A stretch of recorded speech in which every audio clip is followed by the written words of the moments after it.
There was an example, a pretty tragic example from my old neighborhood. Oh, good. We're cutting straight to tragic after that. All right, go. Let's go to misery. Okay. A lot of times when people talk about politics, I think that they're just playing with action figures where they say, oh, and then this happens, and then if this guy would do this, it'd be like so cool. And it's just like not living in the real world. People often say like, oh, well, if everyone would just do, no one is ever going to just. Like you kind of have to understand human nature, meet people where they are. And so I agree with what you guys are saying about the social media problem.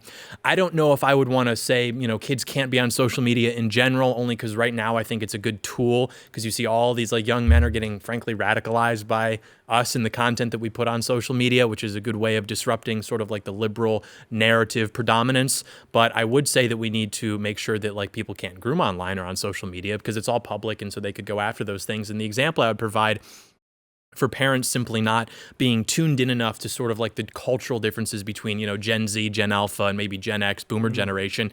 My old scoutmaster, I won't say his name, but he was a real man's man, great guy. Everybody loved him.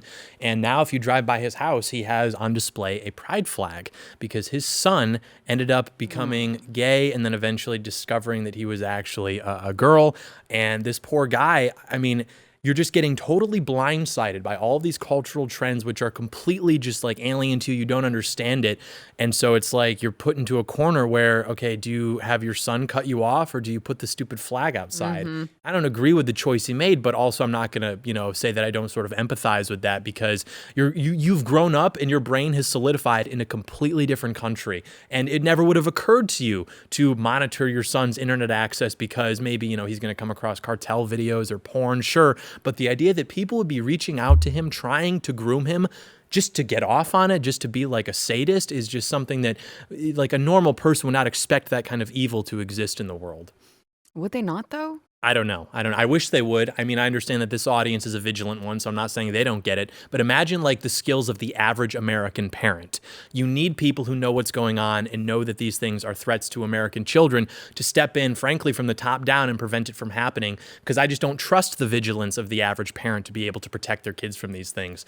Because then you do agree with the social media ban. Yes, yeah. I directionally agree with what you guys are saying because by the time everyone understands this threat 10, 15 years from now, it's like you said, the generation's already ruined and now you don't have sons and daughters anymore. You have Z's and Zems. So. Well, I remember watching Glenn do a whole, do you remember the episode he did where he spoke about his Yes, son? I watch every single Glenn Beck episode. Yes, which one? Okay, the one where his son was talking to someone on his PlayStation.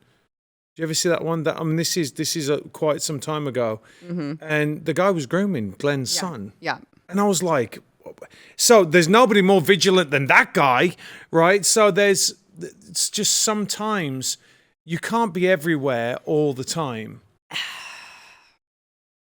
That's true, but that's why my son does not have access to the outside world on his. He only has a Nintendo, and all of the chat features are turned off. But Sarah, listen. The problem is like for example, we're very hyper vigilant with that.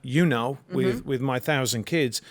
But when my son was someone swimming, needs to tell him what causes that. He doesn't know. I still don't know. 1,000 kids? What causes children? He just keeps having them. Oh, I thought it was because he's British, and so the instinct to spread the empire is still there. There is that as well. The sun won't set on it, yeah.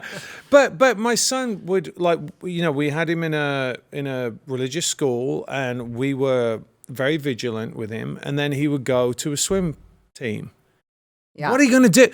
You're sitting there and he would be separate from all them, but again, it makes him a bit of a pariah, but he doesn't care because he's that guy. He's like, I'll do what I'm going to do.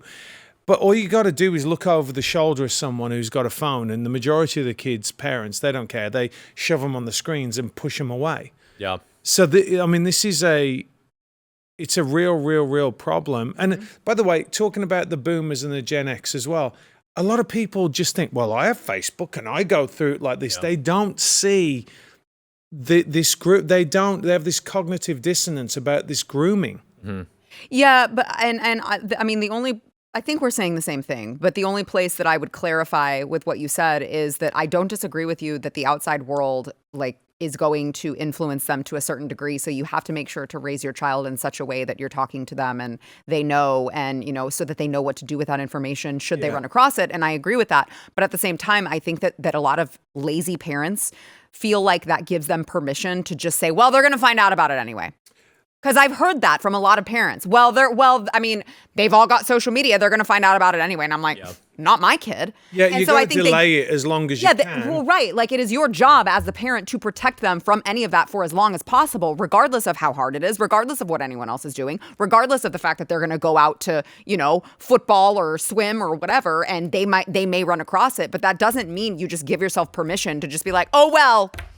That's oh, why, well. Like, looking at the generational equivalent of like a Playboy or something is one thing, but being targeted specifically by these grooming networks who are all collecting government checks. They're all on disability.